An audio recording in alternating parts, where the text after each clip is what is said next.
Well, first thing is I want to congratulate Bob and Tom on just us recognizing all their achievements and all that they've done for the city of Lockport and for the canal corridor in general. I just want to personally reach out and say thank you for all you've done. You know, when Texaco closed in the early 80s, Lockport was thrown into a terrible fiscal crisis, a deep depression. So many people out of work. So Lockport's downtown, that was very much a vibrant place when I was young, small businesses, various kinds of restaurants and shops and so forth, also experienced really hard times, obviously. So Lockport really was challenged. And I think there was a sense that it didn't have much of a future. That started to change. Oh, well, Bob and Tom early on realized that Lockport was a special place. And they came to Lockport, they started their business, which became the famous Tallgrass Restaurant. Well, Tom and I met in 1962. 66.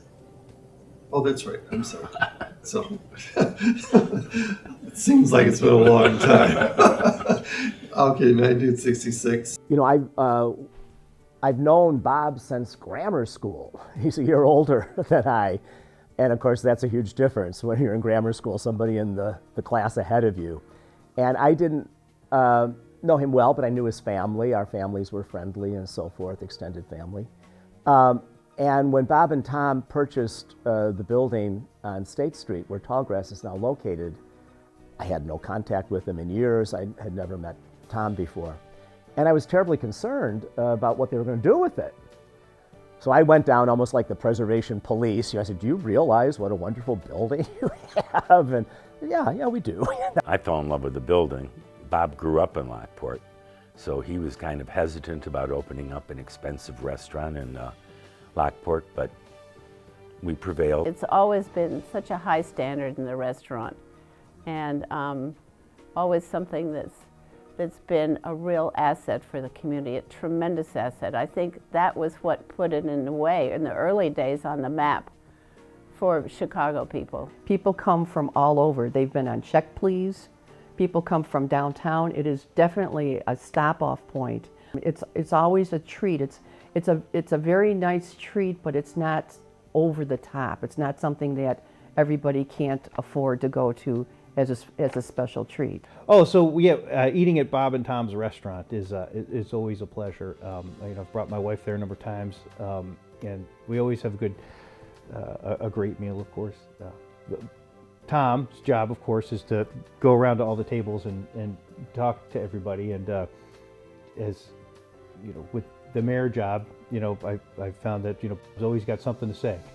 So when you're eating dinner, he's going to sit down and tell you what's going on and what needs to be done. And that's good, because he's the kind of person that you want to listen to, because he's always got good ideas and good suggestions. And again, he's the kind of person that gets things done. And so anytime we've been able to help with those visions, we implement them. So, but eating at the restaurant it's always a pleasure. So, Tallgrass has been really at the heart and soul of the renaissance of this community in so many ways.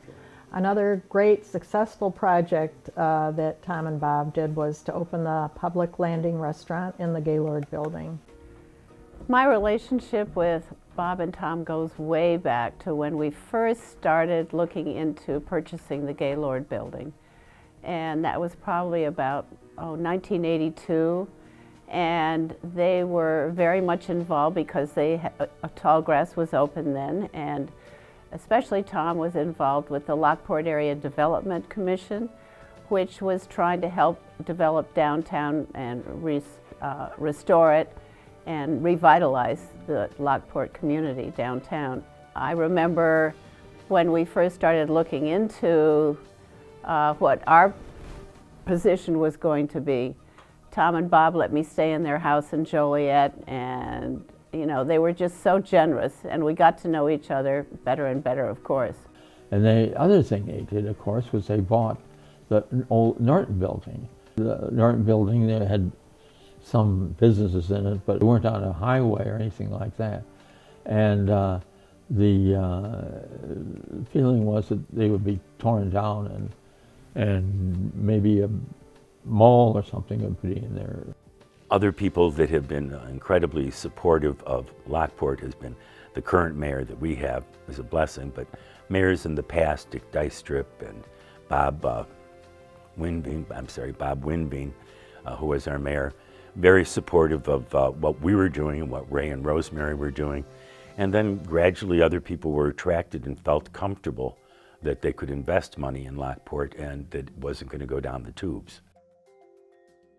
I'm so proud of them. They've been wonderful people in Lockport. They've been community leaders. They've done everything that they can do, very subtly sometimes, but always in the background, but always very, very good things that they've done. And they've always been welcoming and good to work with.